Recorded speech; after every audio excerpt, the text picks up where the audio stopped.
নবীর শ্রেষ্ঠ সাহাবী হযরত আবু বকর সিদ্দিকী, বলেন নবীর শ্রেষ্ঠ সাহাবী আবু বকর সিদ্দিকী ভালোবেসে শুইল পাশে, ভালোবেসে শুইল পাশে, যায়া দেখো মদিনা মদিনা মদিনা আশিক মুমিনের ঠিকানা।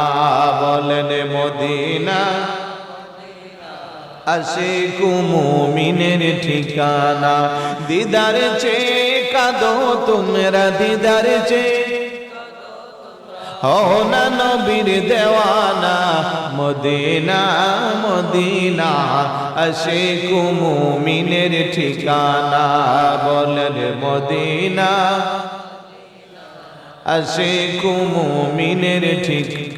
জালালউদ্দিন সুয়ুতি ৭৫ বার দেখল নবীজি। সুবহানাল্লাহ বলেন জালালউদ্দিন সুয়ুতি ৭৫ বার দেখল নবীজি। এতবার দেখিয়াও নবী, এতবার দেখিয়াও নবী, তৃপ্তি তাহারে মিটল না।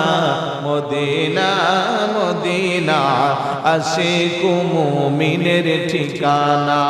বলেন মদিনা আশিক মুমিনের ঠিকানা।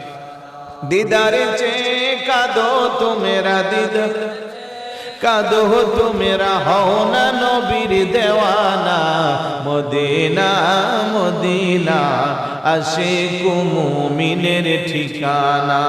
আলহামদুলিল্লাহ বলবেন না? সাইয়েদনা আবু বকর সিদ্দিক রাদিয়াল্লাহু তাআলা কত বেশি আমার নবীকে ভালোবাসেন। এমনিতেই রাসূলুল্লাহর পাশে ওনার রওজা মুবারক ঘর নাই, এমনিতেই ওনার মর্যাদা এত বাড়ে নাই।